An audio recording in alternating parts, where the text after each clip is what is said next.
అలాగా? నా బుర్ర చెడిపోయిందా? నా చెవులు తుప్పు పట్టాయా? నాకెవరు పిచ్చి పట్టిందా? కానీ బాస్, అది ఏదన్నా జంతువు శబ్దమైనా అయి ఉండొచ్చు కదా అన్నా. ఇలాంటి కొండ ప్రాంతాల్లో చిన్న చప్పుడు కూడా మారుమోగుతుంది. అలాగా? ఏ లే లే, వంక దొరికితే చాలు కూర్చుండిపోతారు. పదండి, నోరు మూసుకొని అందరూ వెళ్ళి వెతకండి. పదండి పదండి పదండి, అటు చూడండి.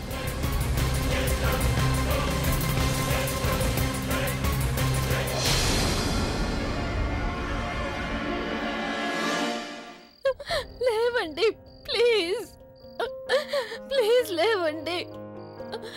ఏమండి ప్లీజ్ లేవండి, దయచేసి లేవండి. ఇలా చేయడానికి వీల్లేదు.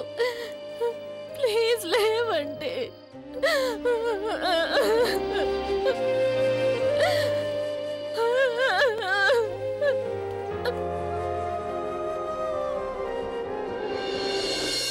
సోనియా, సోనియా పైకిలే. సోనియా కళ్ళు తెరు. ఏంటి? సోనియా నన్ను వదిలిపెట్టి వెళ్ళడానికి వీల్లేదు. ఏమైంది తనకి? సోనియా చూడండి, తనకు ఊపిరాటం లేదు. భయపడకండి, నేను డాక్టర్ని పిలుస్తాను. ప్లీజ్ మీరు వెనక్కి జరగండి.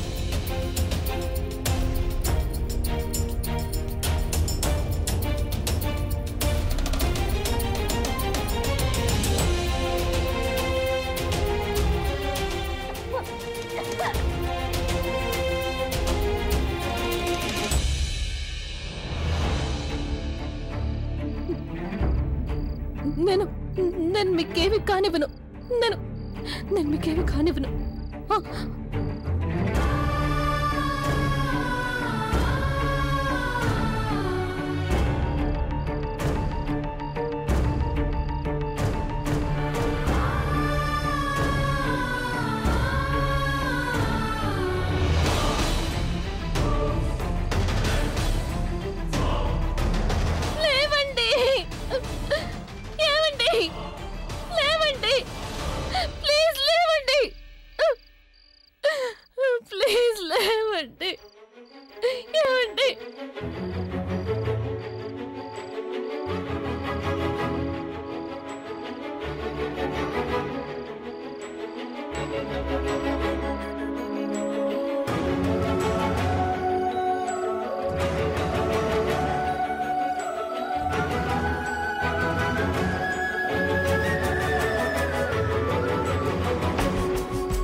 అలాంటి వాళ్ళది నిజమైన ప్రేమ కాదు, అది వ్యామోహం. ఎగ్జాక్ట్లీ చిన్నత్త, నిజంగా ప్రేమించుకున్న వాళ్ళు అలా చేయరు. ఎంత మనసు విరిగిపోతే కన్న కూతుర్ని పట్టుకొని మా దృష్టిలో చచ్చిపోయా ఉంటుందా తల్లి? అది సరే అమ్మా, తన కూతురుతో తన మాట అనేటప్పుడు ఆమె మాటల్లో వ్యథ, కళ్ళల్లో బాధ గమనించావమ్మా? పెద్దబాబుకు బర్త్డే విషెస్ చెప్పు కూడా వెళ్ళాం కదా. ఊరికే ఎలా కాలిపోతుంది? మంట పెడితేనో పడితేనో తగలబడుతుంది.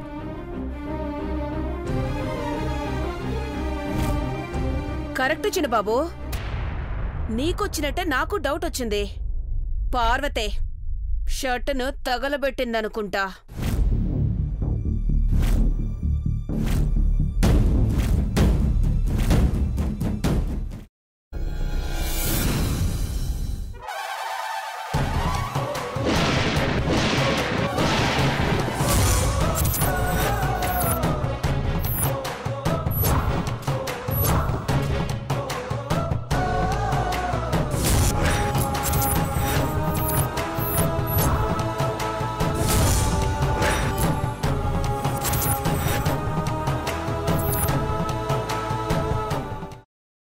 తర్వాత పొట్టు తీసేసి చాప్ చేసి పక్కన పెట్టుకోవాలి. ఒక ప్యాన్లో కొద్దిగా నూనె వేడి చేసి అందులో ఆవాలు, మినప్పప్పు, శనగపప్పు, కరివేపాకు, సన్నగా తరిగి పెట్టుకున్న ఉల్లిపాయలు వేసుకుని 1 నిమిషం పాటు వేయించుకోవాలి. ఆ తర్వాత కాల్చి కట్ చేసి పెట్టుకున్న వంకాయని కూడా అందులో వేసుకుని బాగా మిక్స్ చేసి బౌల్లోకి ట్రాన్స్ఫర్ చేసుకుని అందులో తగినంత చిక్కటి పెరుగు లేదా పల్చటి పెరుగు వేసుకుని మిక్స్ చేసి అన్నంతో కానివ్వండి, చపాతీతో కానివ్వండి సర్వ్ చేసినా చాలా బాగుంటుంది.